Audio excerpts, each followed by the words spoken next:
تو قرآن مجید فرقان حمید نے چونکہ بات کی کہ اس نصیحت میں نیا پن ہے، علوم معارف ہیں، اب آگے ایک دروازہ کھولا علوم کا، فرمایا اولم یرو، یہ بات پوری توجہ سے سنیے آیت کا ترجمہ، کیا انہوں نے نہ دیکھا؟ کنہوں نے؟ حق کا انکار کرنے والوں نے، حق کو جھٹلانے والوں نے، حق کا مذاق اڑانے والوں نے، کیا انہوں نے نہ دیکھا؟ الی الارض، زمین کی طرف، کم انبتنا فیہا، ہم نے کتنے ہی اگائے ہیں اس کے اندر، من کل زوج کریم، تمام کے تمام جوڑے نفع والے ہم نے زمین سے اگائے۔ اب میں نے جو آپ سے کہا تھا توجہ سے سنیں ترجمہ، زمین سے اگتا کیا ہے جی؟ پودے، درخت، اناج اور غلہ۔ اچھا، قرآن مجید نے کہا کہ زمین سے جتنی چیزیں ہم نے اگائیں جوڑا جوڑا اگائی، یہ بات قابل توجہ ہے۔ تھوڑی سی تشریح آپ سنیں گے، میں پھر کہوں گا آپ اپنے بخت پر رب کا شکر ادا کریں گے، اللہ نے ہمیں کملی والے کا نوکر ہونے کا اعزاز عطا فرمایا ہے۔ قرآن جیسی کتاب رب نے ہمیں عطا کی ہے۔ زمین سے اگنے والی ہر چیز جوڑا جوڑا ہے جی، جوڑا جوڑا۔ مطلب کیا ہوا؟ صرف انسان ہی نہیں ہے کہ مرد اور عورت، میل اور فیمیل، مذکر اور مؤنث، صرف جانور ہی نہیں ہے مذکر اور مؤنث، نر اور مادہ، بلکہ رب کریم فرما رہا ہے کہ ہم نے زمین سے جو نباتات اگائیں یہ بھی نر اور مادہ ہیں، ان میں بھی میل اور فیمیل ہے، اور وہ جب ملتے ہیں تو نتیجے میں پھل اگتے ہیں، پھول اگتے ہیں، غلہ اور اناج پیدا ہوتا ہے زمین سے۔ قرآن مجید کب اترا حضور کے سینہ پاک پر؟ 1400 سال قبل۔ قرآن 1450 سال پہلے کہہ رہا ہے زمین سے جو اگتے ہیں پودے، درخت، اناج، غلہ، وہ جوڑے، ان میں نر بھی ہے، ان میں مادہ بھی ہے۔ انسان کی سمجھ میں بات نہیں آتی تھی، آج بھی آپ کی سمجھ میں کیسے آئے گا کہ درخت ہے آپ کے سامنے تو درخت ہی ہے، اس میں نر اور مادہ کیا ہے؟ لیکن قرآن نے تو کہا نا، نر بھی ہے، مادہ بھی ہے، میل بھی ہے، فیمیل بھی ہے۔ 18ویں صدی کے اندر ایک باٹنی کا ماہر، علم نباتات کا ماہر سائنسدان، اس نے تحقیق کی، اور 18ویں صدی میں آ کے پہلی مرتبہ اس نے اپنی یہ تحقیق دنیا والوں کے سامنے رکھی، اور اس نے کہا جی میں تحقیق کرنے کے بعد اس نتیجے پر پہنچا ہوں کہ یہ جو درخت اور پودے ہیں یہ بھی سنگل سنگل نہیں، یہ بھی جوڑا جوڑا ہے۔ کیا سمجھے آپ؟ اس نے 18ویں صدی میں کہا۔ میں نے آپ سے کہا کہ قرآن حکیم یہ آیتیں نازل ہوئی 7ویں صدی میں، چلیں آقا علیہ الصلوۃ والسلام کی بعثت کے 40 سال ایڈ کریں تو 7ویں صدی شروع ہو گئی، 7ویں اور 18ویں، اس کا مطلب 1100-1200 سال بعد انسان کی سمجھ میں جدید ترین ریسرچ اور تحقیق کے نتیجے میں جو بات انسان جس نتیجے پر پہنچا، اللہ نے میرے مصطفیٰ کے سینے پر قرآنی لفظوں میں وہی حقیقت 1400 سال پہلے نازل فرما دی تھی۔ کیا یہ اس بات کی دلیل نہیں کہ یہ قرآن حکیم اللہ کا کلام ہے؟ یہ قرآن حکیم کلام برحق ہے۔ یہاں تک کہ آج یہ پڑھتے ہوئے میں نے کوشش کی کہ تھوڑا سا میں سائنٹیفک سٹڈی بھی کروں قرآن مجید کی تفاسیر کے ساتھ ساتھ، تو چند دلچسپ باتیں آپ کے سامنے میں لاتا ہوں۔ یہاں تک کہ جو ماہرین نباتات ہیں انہوں نے نشانیاں بھی بتائیں کہ نر پودا اور مادہ پودے میں فرق کیا ہوتا ہے، اور یاد رکھیں یہاں بھی نر اور مادہ کے ملاپ سے ہی آگے فصلیں پیدا ہوتی ہیں، پکتی ہیں اور پھل پیدا ہوتے ہیں۔ آپ سوچیں گے ملاپ سے مراد کیا؟ جب ہوائیں چلتی ہیں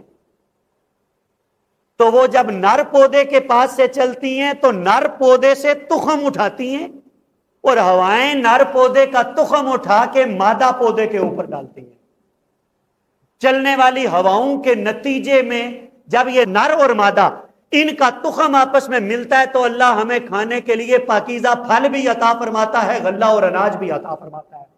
یہ رب کریم کا ایک نظام ہے، یہ خالق ارض و سما کا ایک سسٹم ہے۔ اب میں آپ کی خدمت میں عرض کرتا ہوں، یہاں پہ ماہرین نباتات نے یہاں تک علامتیں اور نشانیاں بھی بیان کر دیں۔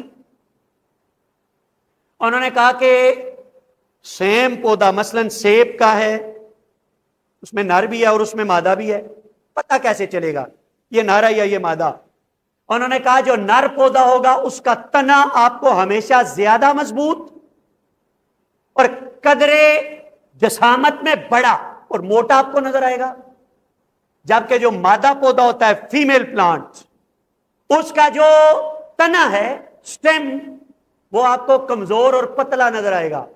دوسرے نمبر پہ انہوں نے کہا کہ جی جو میل پلانٹ ہے، نر پودا، اس کے اوپر پتے کم ہوں گے۔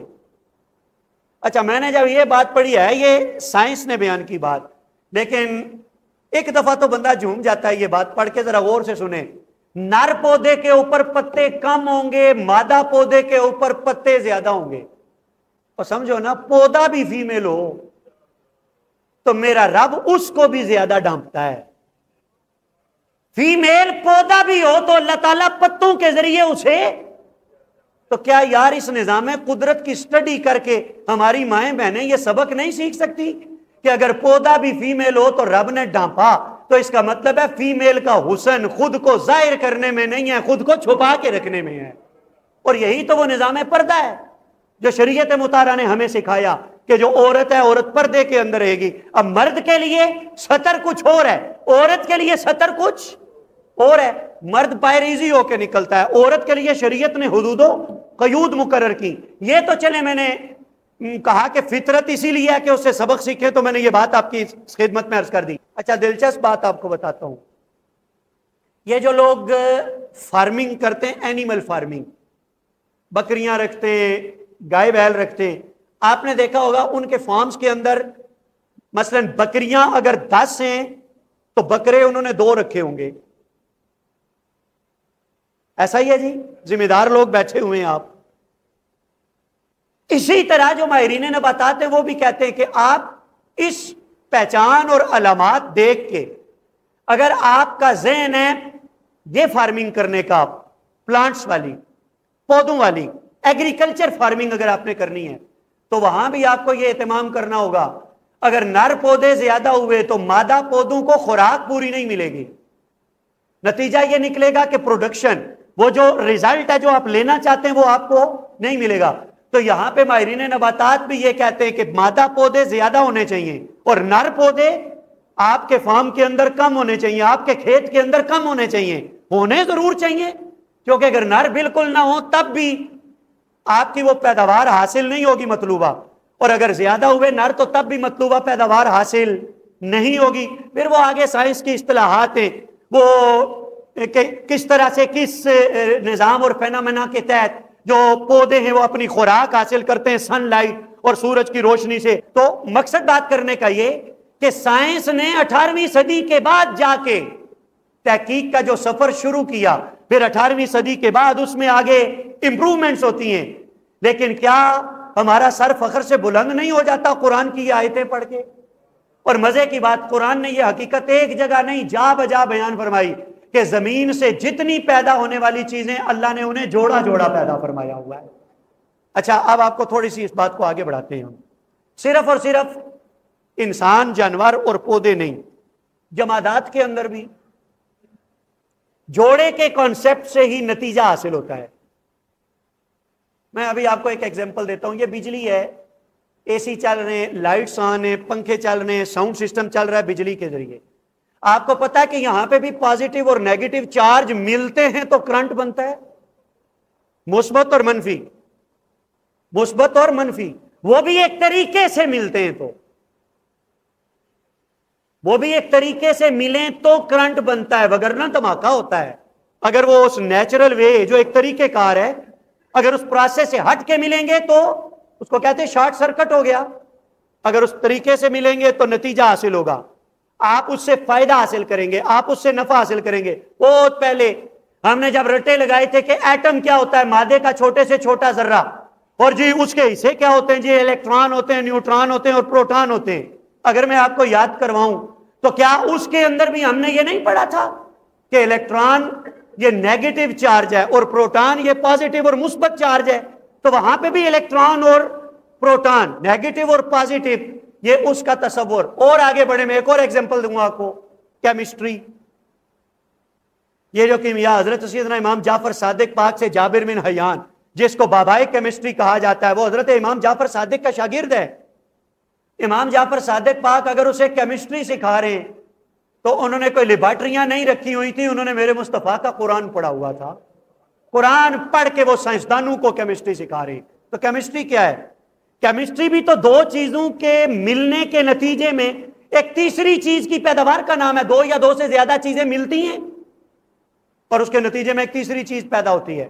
اور حیران کن بات یہ، وہ جو تیسری چیز ہے کبھی اس کے اندر ان دونوں چیزوں کی صفات ہوتی ہیں، کبھی دونوں میں سے ایک کی ہوتی ہیں جن دو سے مل کے وہ بنے، اور کبھی ایسا ہوتا ہے ان دونوں میں سے کسی کے خواص نہیں ہوتے، وہ بالکل ہی مختلف ہوتی ہے۔ یہ تینوں صورتیں انسانوں میں بھی تو یہی ہے۔ اور یار اسی نہیں کہنے کبھی پتر بیبے تے گیا، کبھی بیٹا باپ پہ گیا، شکل و صورت میں بھی، عادتوں میں بھی، یہ ننیال پہ ہے، یہ ددیال پہ ہے۔ اور کبھی یہ بھی تو کہا جاتا ہے یار تیرے اندر نہ تیری ماں والیاں عادتاں تھے نہ تیرے پیو والیاں عادتاں۔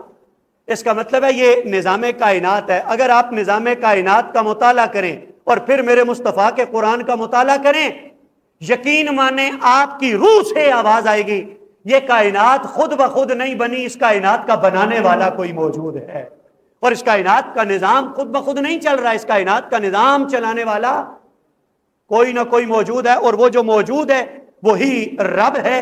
اب قرآن مجید فرقان حمید کی یہ آیت سنیے، رب کریم نے ارشاد فرمایا کہ اولم یروا الی الارض کم انبتنا فیہا من کل زوج کریم، کیا انہوں نے نہیں دیکھا کہ ہم نے کتنے ہی اگائے زمین سے جوڑے، ایسے جوڑے کہ جو بڑے نفع والے جوڑے ہیں۔ ظاہر ہے یہ جو نباتات ہیں ان میں نفع تو ہے نا انسان کے لیے، بعض چیزیں ایسی ہیں جن کا نفع واضح ہمیں سمجھ میں آتا ہے، بعض ایسی ہیں جن کا نفع سمجھ نہیں آتا، انسان سمجھتا ہے پتہ نہیں اس کا کیا فائدہ، لیکن میرے رب نے ان میں بھی کوئی نہ کوئی نفع رکھا ہوتا ہے۔ اور کریم کہتے ہی اس کو ہیں جو نفع والا ہو۔ کریم کا مطلب ہوتا ہے وہ جو نفع دے۔ عربی زبان میں یہ جو کھجور کا درخت ہے نا، جس درخت پر بہت زیادہ پھل لگے اسے کہتے ہیں نخلۃ کریمہ۔ کریمہ یہ کھجور وہ ہے جو کریم ہے، مطلب ہے بہت پھل دینے والا ہے۔ وہ اونٹنی جو دودھ بہت زیادہ دے اسے عربی میں کہتے ہیں ناقہ کریمہ۔ ناقہ یہ کریم اونٹنی ہے، مطلب بہت زیادہ دودھ دینے والی ہے۔ چلیں اعلیٰ حضرت کا ایک شعر مجھے یاد آیا، ہدایت بخشش، آپ نے فرمایا حق تعالی بھی کریم اور محمد بھی کریم، دو کریموں میں گناہگار کی بن آئی ہے۔ مطلب یہ اللہ کریم ہے، میرے مصطفیٰ کریم ہے، وجہ یہ ہے کہ انسانوں کے لیے رب کی طرف رجوع کرو تو نفع ہی نفع ہے، میرے مصطفیٰ کے قدموں میں آ جاؤ تو نفع ہی نفع ہے۔